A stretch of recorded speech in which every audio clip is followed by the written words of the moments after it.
Let me say a few words about an issue that I know millions of Americans are deeply concerned about, and that is the horrible situation in Gaza today. As many of you know, the Netanyahu government of Israel has killed more than 50,000 people in Gaza in the last year and a half since the war began, and wounded over 112,000.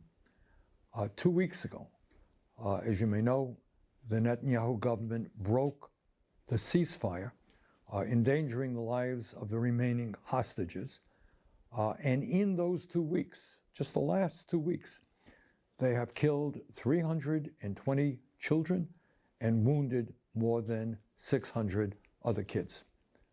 Further, as you know, the Netanyahu government has virtually destroyed the entire infrastructure of Gaza, decimated it.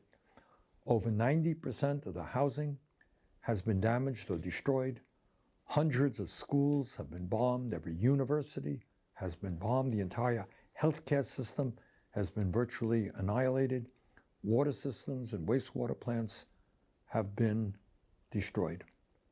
And on top of all of that destruction, over the last several weeks, Netanyahu has ordered a total blockade. And you know what that means?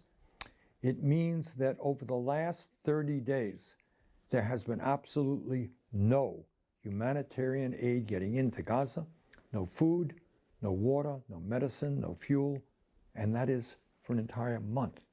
This is barbaric. So let us be clear.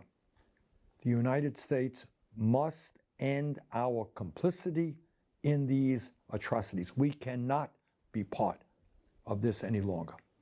And that is why tomorrow I will be forcing votes in the Senate on 2 joint resolutions of disapproval that I have introduced, which will block almost $9 billion in U.S. arms sales to Netanyahu.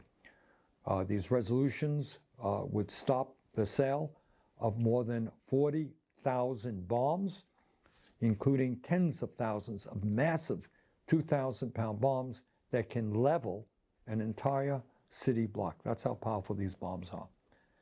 As many of you know, I strongly opposed President Biden's blank check military aid to Israel, and I am equally opposed to what President Trump is doing. And let me just mention something to you that's almost hard to believe, and that is, as bad and horrific as all of this killing and destruction has been, there is something that is happening or could happen that is even worse. In recent months, President Trump and Israeli officials have openly talked about forcibly expelling all of the 2.2 million people from Gaza to make way for what Trump calls a Riviera, some billionaire's playground. So think about that. Imagine that. After all of the suffering that the men, women, and children in Gaza have experienced, Trump and Netanyahu are now contemplating forcing millions of people from their homeland in order to create a playground for the rich. And by the way, as I'm sure you know, there is a term for that, and that term is called ethnic cleansing, and it is a war crime. Let me conclude by mentioning something that I think most of you already know, and that is that we have a corrupt campaign finance system in which billionaires are able to spend unlimited amounts of money through their super PACs to buy and sell politicians and influence legislation. Elon Musk has threatened any Republican who might vote his or her conscience with a well-funded primary opponent. You vote against me, hey, guess what? We have unlimited amounts of money. We're prepared to defeat you in the next election. And AIPAC, the American Israel Public Affairs Committee, has done the same. If you vote, if a member of Congress votes against military aid to Netanyahu, AIPAC is prepared to spend millions of dollars to defeat that member of Congress.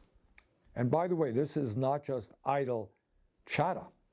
That is what they did last year to two very capable members of Congress who had the courage to vote against military aid to Netanyahu. AIPAC spent a whole lot of money, and those candidates, those members of Congress, were defeated. And all of that, amazingly enough, takes place at a time when the American people, ordinary Americans all over this country, do not want to send billions and billions more money, more dollars to Israel. In fact, according to a recent Economist YouGov poll, just 15% of Americans think we should be increasing military aid to Israel. And among people who affiliate with the Democratic Party, the number of people who support Netanyahu is much lower than that. So let us go forward together in doing what is morally right and, in fact, what the American people want. And that is no more military aid to the Netanyahu government to continue their barbaric war against the Palestinian people.